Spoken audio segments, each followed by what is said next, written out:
नमस्कार दोस्तों, स्वागत है आप सभी का। इस लेक्चर में मैं आपको उपसय संयोजन यौगिकों के आईयूपीएसी नामकरण के बारे में पढ़ाऊंगा। उपसय संयोजन यौगिकों का आईयूपीएसी नामकरण हम दो भाग में पढ़ेंगे। इस लेक्चर में मैं आपको आईयूपीएसी नामकरण के नियमों के बारे में डिटेल से पढ़ाऊंगा और नेक्स्ट वीडियो में हम इनके एग्जाम्पल लेंगे। तो ये वीडियो बहुत ज्यादा इंपॉर्टेंट होने वाला है, क्योंकि यदि ये वीडियो आपने थोड़ा सा भी स्किप कर दिया तो आपको आईपीएसी नामकरण में दिक्कत आएगी। तो हम ले रहे हैं आज का टॉपिक उपसय संयोजन यौगिकों का नामकरण। उपसय संयोजन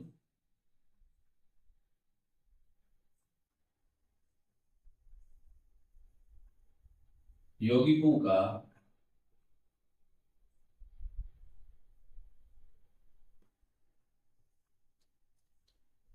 नामकरण।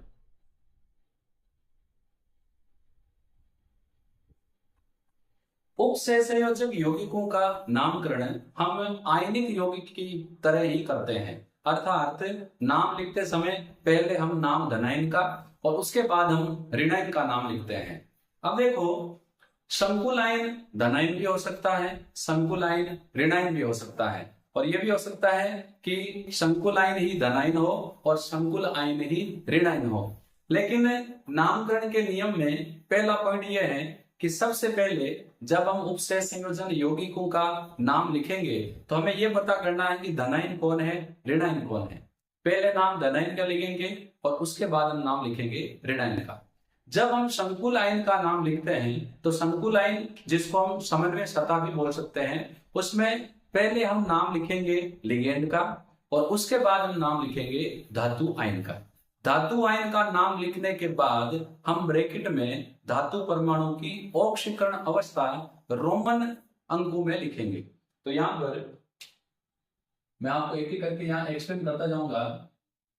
संकुल यौगिकों का नामकरण, और नामकरण हम कंसीडर कर रहे हैं नियम। देखो, नंबर फर्स्ट, पहला क्या है,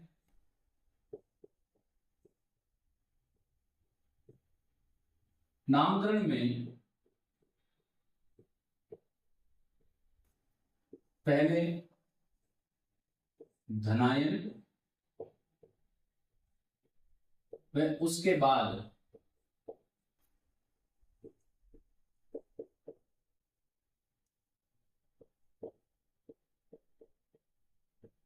ऋणायन का नाम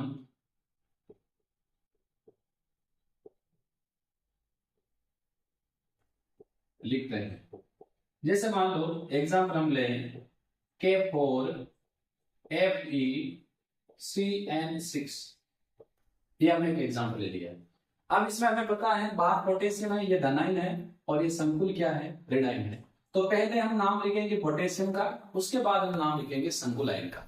लेकिन यहाँ पर ये इंपॉर्टेंट चीज है कि जब हम साधारण आयन का नाम लिखते हैं तो उसमें यदि वो एक से ज्यादा है तो संख्या नहीं लिखते हैं, केवल उसका नाम लिखते हैं। तो मैं यहां पर मेंशन कर देता हूं साधारण आयन, यानी संकुल आयन नहीं हो, जैसे यहां पर पोटेशियम है, का नाम लिखते समय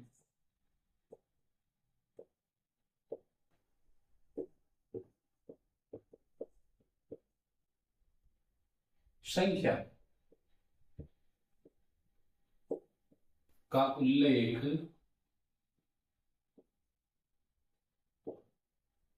नहीं किया जाता है।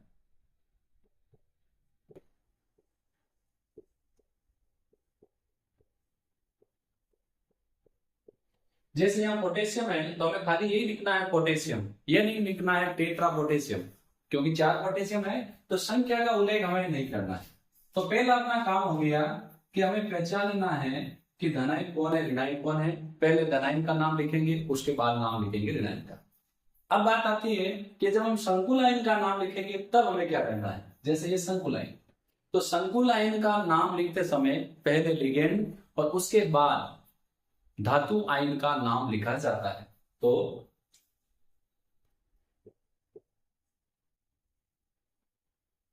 संकुल आयन में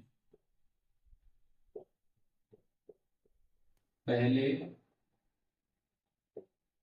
लिगेंड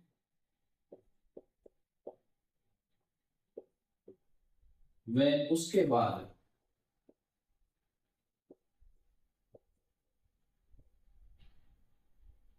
धातु परमाणु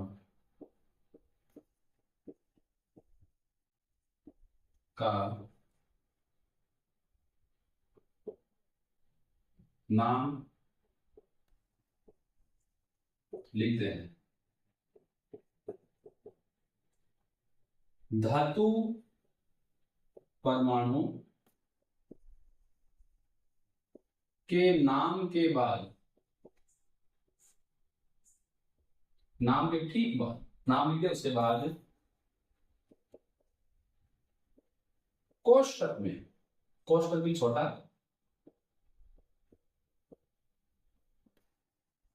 धातु के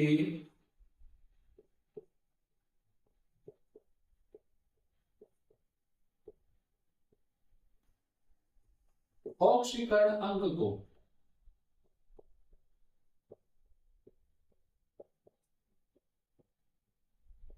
रोमन संख्या में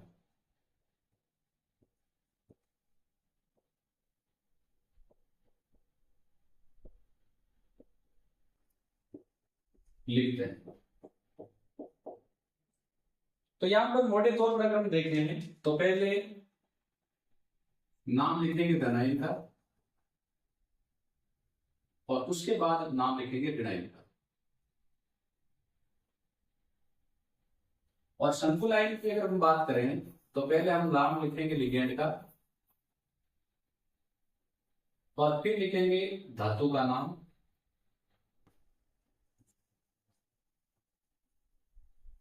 और फिर ब्रैकेट में लिखेंगे धातु का ऑक्सीकरण अंक, ऑक्सीडेशन नंबर, वो भी इसमें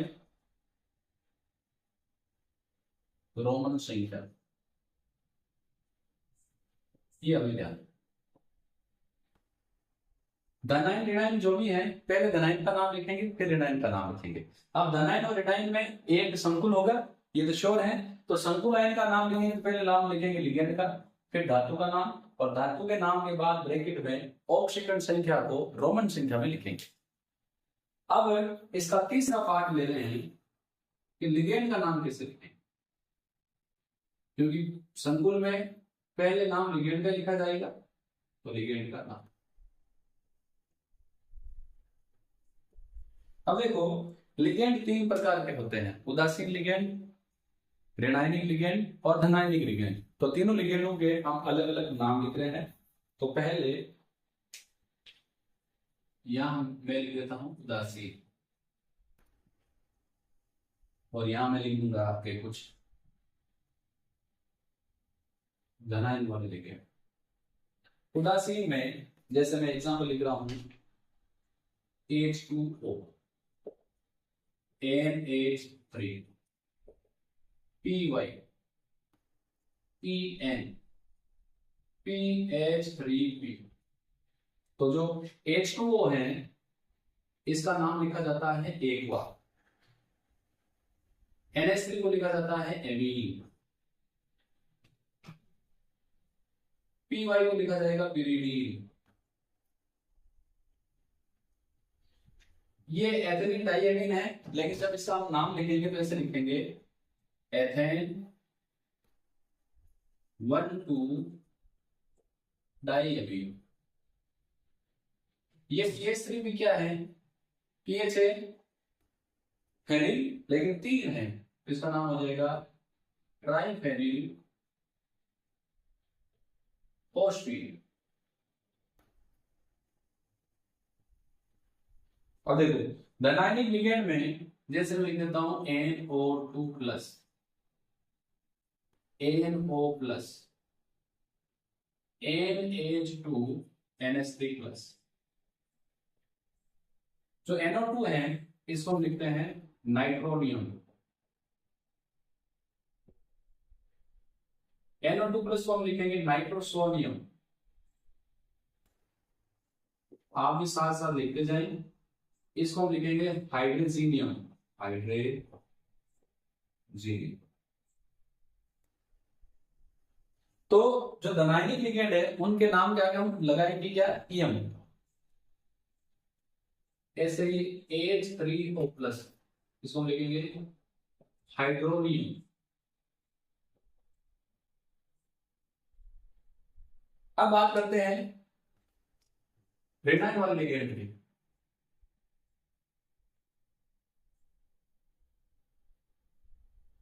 रेनाइन में खूब है, लेकिन जितने भी आवश्यक है मैं यहां पर लिख रहा हूं। Cl minus, Br minus, I minus, Cn minus, Nc minus, CnO, NCO, ऐसे ही CnS, NCS और उसके अलावा NH2 minus, NH minus 2, N minus 3, HO4 minus 2, HO3 minus 2, H minus 2, O minus 2, C2O4 minus 2, OH minus. इनका हम नाम लिखते हैं। देखो इनका नाम जब हम लिखेंगे, हिंदी में लिख देता हूं, अगर आपको अंग्रेजी में दिक्कत हो रही तो क्लोरीडो।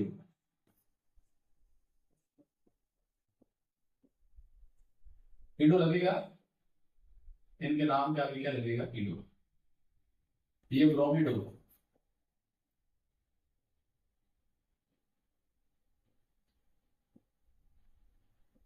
ये आयोडीडो, ये है Cn minus cyano. NCERT book में एक जगह साइनो दिया हुआ है, एक जगह साइनिडो दिया हुआ है, तो हम साइनो ले रहे हैं। ये आइसोसाइनो।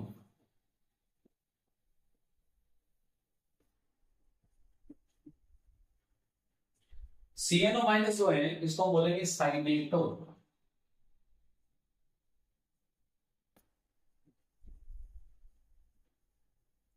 एनसीओ को हम बोलेंगे आइसोसाइनेटो।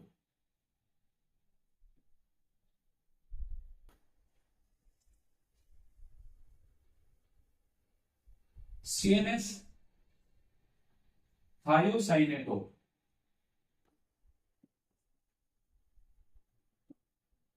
एनसीएस आइसो लगेगा, आइसो थायोसाइनेटो।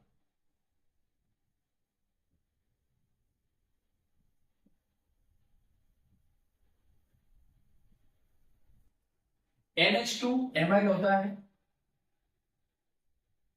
तो इसको हम लिखेंगे एमिडो। कैसे, AMIDO। ये इमाइड होता है, तो इसको हम लिखेंगे इमिडो। कुछ ऐसे IMIDO। ये होता है एजाइड, तो इसको हम लिखेंगे एसिडो।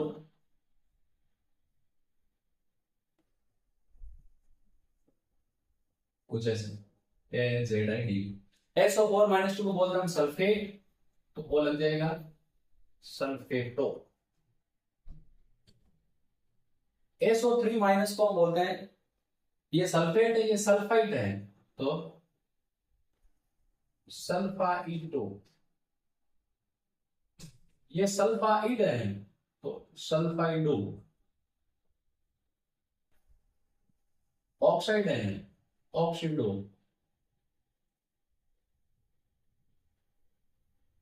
इसको हम बोलते हैं ऑक्सेलेट, तो ऑक्सेलेटो।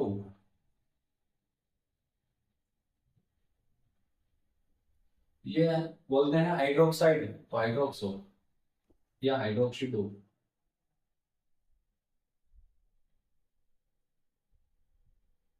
हाइड्रोक्सो भी बोलते हैं, हाइड्रोक्सीडो भी बोलते हैं, कोई दिक्कत नहीं। अब देखो, ये आप ऐसे समझ में आ रहा था, ये सल्फेट हो, अंग्रेजी लिख देता हूं, ये सल्फाइड हो। ये सल्फाइडो, ये फिर तो ये कुछ मैंने यहाँ पर इनाइलिक लिगेंड लिखे हैं जो अपने काम आएंगे और इनसे अपना काम चल जाएगा। कुछ यहाँ पर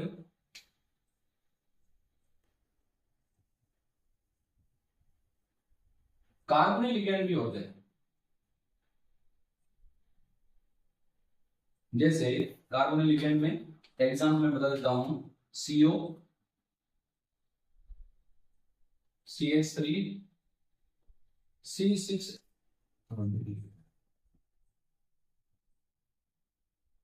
C6H7।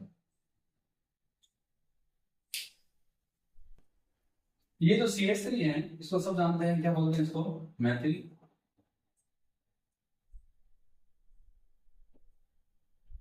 C6H5 को क्या बोलते हैं, फेनिल।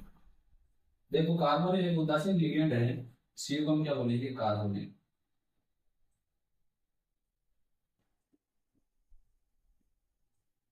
आपको अगर दिक्कत हो रही है कि कार्बोनिल अलग से लिखा है तो मैं इसको मिटा देता हूं, अपनी कहानी खत्म कर देते हैं, ये मिटा दिए, ठीक है। CO को लिखेंगे कार्बोनिल, CH3 को लिखेंगे मैथिल, C6H5 को लिखेंगे फेनिल। बेंजीन से बना है तो फेनिल, तो ये मैथेन से बना तो मैथिल। अब देखो नेगेटिव वाले में एक दो और बच गए हैं, मैं वो लिख देता हूँ, नीचे लिख दूंगा, दिक्कत नहीं है ना, चलो लिख देते हैं। NO3 माइनस, NO2 माइनस और ये ONO।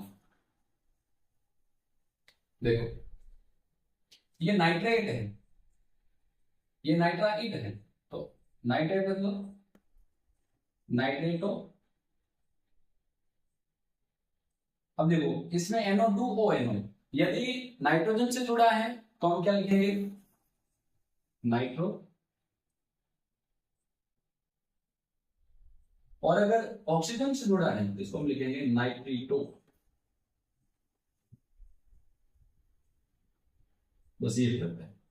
मैंने यहाँ पर ज्यादातर लिगेंड है वो समान नाम वाले साथ लिखे हैं, क्लोरिडो, ब्रोमिडो, आयोडिडो। ये साइनाइड है, ये आइसोसाइनाइड है, तो साइनाइड को साइनो, आइसोसाइनाइड को आइसोसाइनो। फिर CNO, साइनेटो, फिर NCO कार्बन से जुड़ा है और उसी तरह नाइट्रोजन से जुड़ते आइसो लगेगा तो साइनेटो, आइसोसाइनेटो। थायोसाइनेटो, आइसोथायोसाइनेटो। ये एमाइड है तो एमिडो, ये इमाइड है तो इमिडो, ये एजाइड है तो एजिडो। सल्फेट से सल्फेटो, सल्फाइड से सल्फाइडो, सल्फाइड से सल्फाइडो, ऑक्सो से ऑक्सीडो, ऑक्सेलेट से ऑक्सेलेटो, हाइड्रोक्स से हाइड्रोक्सिडो। ठीक है, ये carbonyl CO, CH3 Maithil, C6H5 क्या होता है, फेनिल। देखो ये लोग आप ध्यान रखें, यहाँ एक वैलेंसी फ्री है, वो समझ में आता है, ये थोड़ा ध्यान रखें। मैं थोड़ा सा छोटा करके लिख देता हूँ, कुछ ऐसे है और यहाँ वैलेंसी एक फ्री है। तो इस प्रकार हम धनायन, उदासीन और ऋणायनिक लिगेंडों का नाम लिखते हैं। अब लिगेंड के नामकरण में हमें क्या ध्यान रखनी है, उन टॉपिक को हम याद लेते हैं। लिगेंड यदि एक से अधिक हैं तो लिगेंडों का नामकरण अंग्रेजी वर्णमाला के अनुसार लिखा जाता है, जो अल्फाबेटिकल ऑर्डर में पहले आएगा। जैसे एक है एमीन, एक है क्लोरिडो, तो ए पहले आएगा तो पहले एमीन का लिखेंगे, क्लोरिडो C बाद में आता है तो उसका बाद में लिखेंगे। तो देखो इसका हम 3 नंबर में पॉइंट लिखते जा रहे हैं, एक से अधिक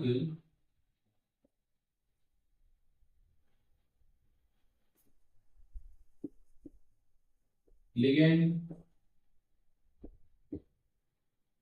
होने पर लिगेंड का नामकरण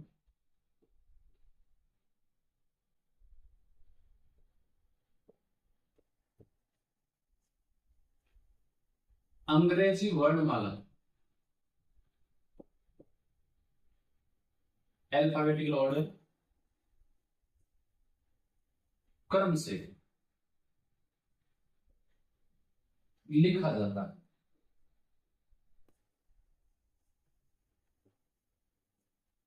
जब एक से अधिक लिगेंड हो, या यूं कहें जब समान लिगेंड एक से अधिक हो, तो 2 लिगेंड होने पर डाई, 3 होने पर ट्राई, 3 की जगह 4 होने पर टेट्रा, 5 पेंटा और 6 के लिए हेक्सा।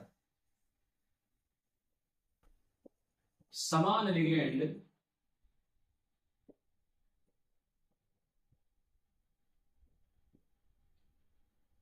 एक से अधिक होने पर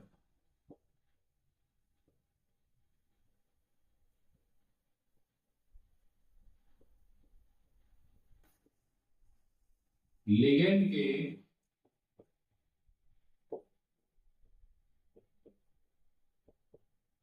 नाम से पहले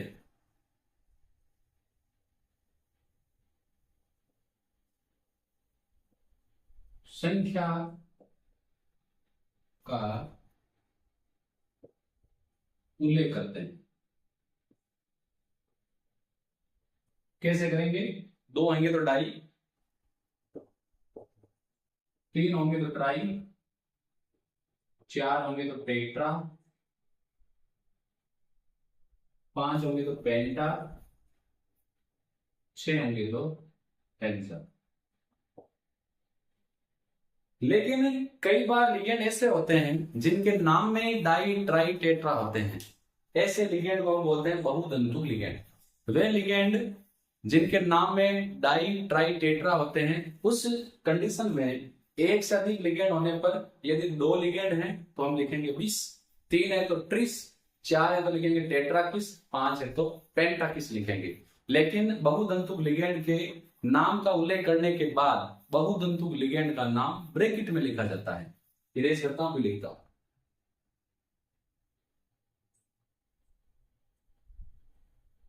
अब देखो लिगेंड के नामकरण में थर्ड पॉइंट ये था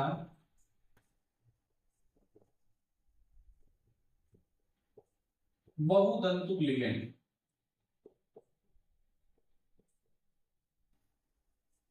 यानी जिनके नाम में ही डाई ट्राई टेट्रा होता है, जैसे एथिलीन डायमीन, ट्राइफेनिल फॉस्फेन।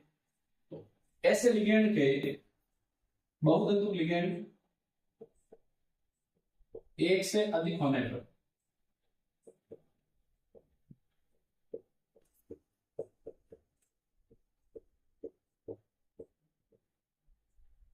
दो के लिए क्या लिखेंगे? 20, 3 के लिए क्या लिखेंगे? 30,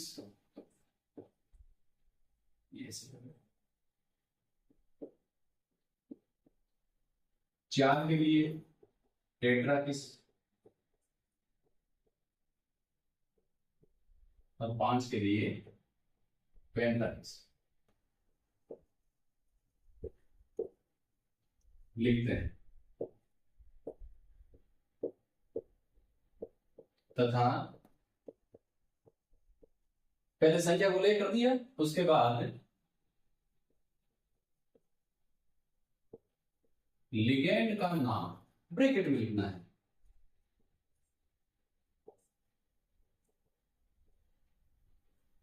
कोष्टक में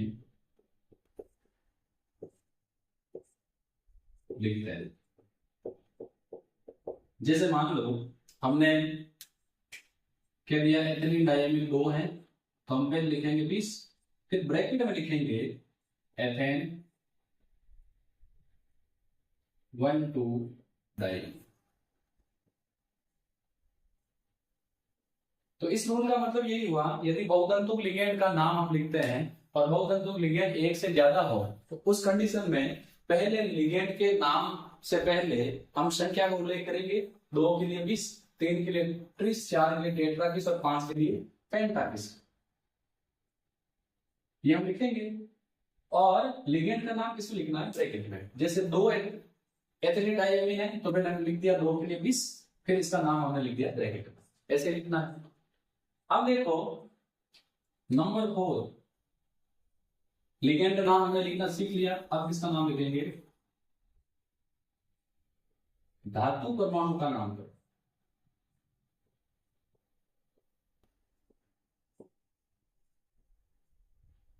अब धातु परमाणु के नामकरण में हमें यह पता करना है कि जो समन्वय मंडल है या जो संकुल आयन है जिसमें धातु परमाणु जुड़ा हुआ है वो संकुल आयन धनायन है, उदासीन है या ऋणायन है।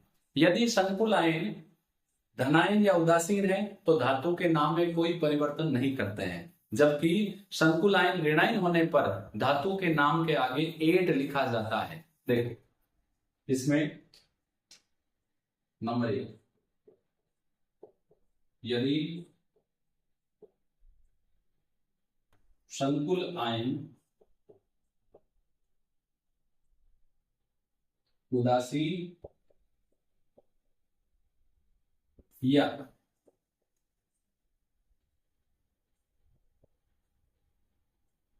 धनायन हो तो धातु के नाम में कोई परिवर्तन नहीं करते हैं।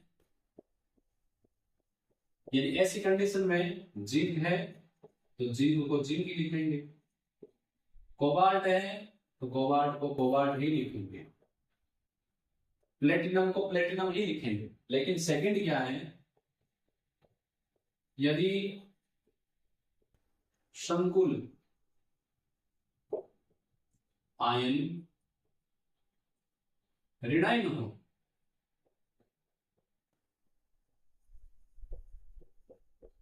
तो धातु के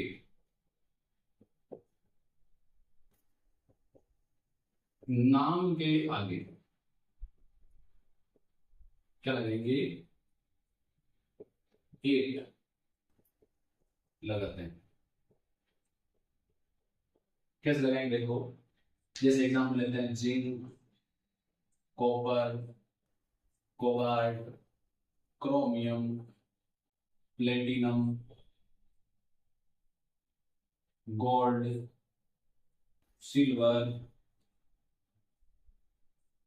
तो इनका नाम कैसे लिखेंगे, तो जिंक है तो इसका लगाएंगे zincate, zinc plus ate zincate.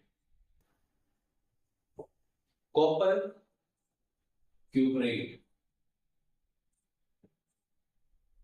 Cobalt के लिए एट लगेगा तो कोबाल्टेट,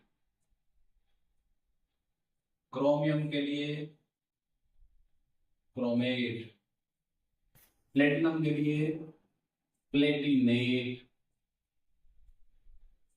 ऐसे सब के आगे एट लगाना है। ऐसे इसको लिखेंगे गोल्ड, लेकिन इसके लिए ओरेट, सिल्वर, लेकिन इसके लिए लिखेंगे अर्जेंटेट। ऐसे ही और भी हैं, जैसे अभी मेरे दिमाग में आया था, लिख दिया ये था Fe। ऐसे लिखेंगे आयरन, लेकिन टनाइन की जगह रिनाइन होने पर लिखेंगे फेरेट। तो ये हमें काम करना है। अब देखो, जैसे मान लो मैं एक एग्जांपल लेता हूं, K4Fe6N6, और एक एग्जांपल लेता हूं CONH3 6Cl। ये दो एग्जांपल मैंने दिए। नाम कैसे लिखा जाएगा उसके नियम को मैं वापस सम्मिलित करके आपको बता रहा हूं, ध्यानपूर्वक सुने।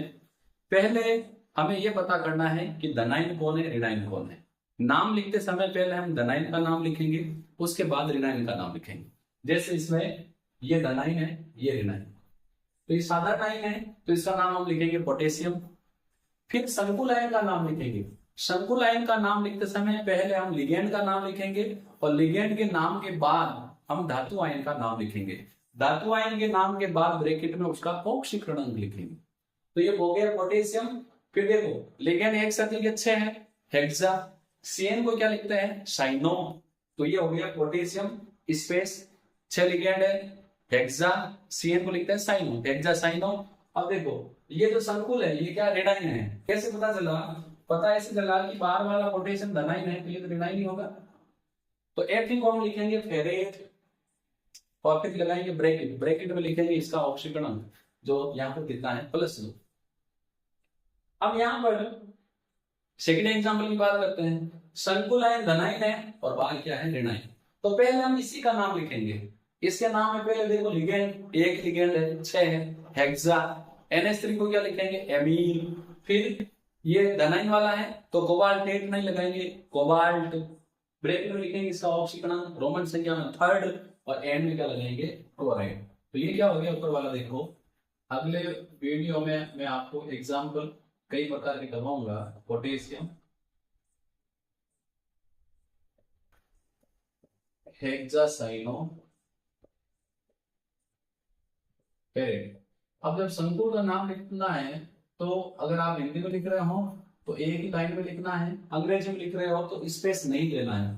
फेरेट फिर ब्रैकेट में लगाएंगे, इसकी ऑप्शनल संख्या कितनी है, 2। ये किसमें लिखेंगे, रोमन संख्या। अब इसमें 6 एमीन है, सेकेंड साइन हेक्सा एमीन लिखना है, हेक्सा एमीन, फिर CO कोबाल्ट, ब्रैकेट में लिखेंगे इसका ऑप्शन नंबर थर्ड, और CH को लिखेंगे क्लोराइड। बस आप ऐसा नहीं करना, ट्राई क्लोराइड या टेट्रा पोटेशियम साधारण आयन की संख्या का उल्लेख नहीं किया जाता। अब आपको कई बार ये होता है कि हमें कैसे याद रखें कि संकुल धनायन उदासीन और ऋणायन हो तो 8 किसमें लगाना है। तो इसके लिए सबसे बढ़िया तरीका, इसको आप एक नाम याद रख लो, पोटेशियम हेक्सासाइनोफेरेट सेकेंड। अब इसमें फेरेट लगाया है, क्यों लगाया है, क्योंकि इसमें ऋणायन है। याद नहीं रहे उस कंडीशन में ये नाम याद रख लो, पोटेशियम हेक्सासाइनोफेरेट सेकेंड। हमने यहाँ फेरेट लगाया है तो फिर अपने दिमाग चला जाएगा कि फेरेट, अच्छा फेरेट लगेगा इसमें, इसका मतलब ये तो संकुल ऋणायन है, तो ऋणायन वाले में हमें 8 लगाना है। तो ऐसे भी आप याद रख सकते हो। अब संकुल चाहे उदासीन हो चाहे धनायन हो, हमें धातु के नाम में कोई चेंज नहीं करना है, ऋणायन होने पर हमें 8 लगाना है। फिर रिकॉल कर रहा हूं, सबसे पहले धनायन का नाम, फिर सबसे पहले धनायन का नाम, उसके बाद ऋणायन का नाम लिखा जाता है। संकुल आयन के नामकरण में पहले लिगेंड का नाम, उसके बाद धातु आयन का नाम लिखा जाता है। धातु आयन के नाम के बाद ब्रैकेट में उसकी ऑक्सीजन संख्या को रोमन संख्या में लिखा जाता है। फिर लिगेंड के नाम में यदि लिगेंड एक से अधिक प्रकार के हैं तो अंग्रेजी वर्णमाला क्रम के अनुसार हम उसका नाम लिखते हैं। जो अल्फाबेटिकल ऑर्डर में पहले आएगा उसका नाम पहले, बाद वाले का नाम बाद में लिखा जाता है। यदि समान प्रकार के लिगेंड एक से अधिक हैं तो नाम से पहले उनकी संख्या का उल्लेख करते हैं। यदि धातु परमाणु का नाम लिख रहे हैं तो संकुल आयन अगर धनायन है या उदासीन है तो धातु के नाम में कोई चेंज नहीं करेंगे। यदि संकुल आयन ऋणायन है तो धातु के नाम के आगे 8 लगेंगे। ये हमें नियम ध्यान रखने हैं। नेक्स्ट वीडियो में मैंने पहले ही बताया था, हम इसको 2 पार्ट में पढ़ेंगे नामकरण को। इसमें मैंने आपको नियम बताए। नेक्स्ट वीडियो में हम इन नियमों की हेल्प से कई प्रकार के संकुल यौगिकों के नाम लिखेंगे। तो हम नेक्स्ट वीडियो में एग्जाम्पल के साथ मिलेंगे। आप ये वीडियो अगर आपने स्किप किया है तो इस वीडियो को शुरू से लेके एंड तक देखें, और नेक्स्ट वीडियो अगर आप देखना चाहते हो तो उससे पहले आपको ये वीडियो कंप्लीट करना पड़ेगा। यदि आप सीधा जाओगे एग्जाम्पल पर तो आपको एग्जाम्पल समझ में नहीं आएंगे, क्योंकि मैंने नियम डिटेल से यहाँ डिस्कस किए हैं। नेक्स्ट वीडियो में जब एग्जाम्पल करवाऊंगा तो डिटेल से नियम नहीं बताऊंगा। तो नेक्स्ट वीडियो में हम आयुपीएसी नामकरण के एग्जाम्पल समझेंगे। हम फिर मिलेंगे नेक्स्ट वीडियो में। धन्यवाद।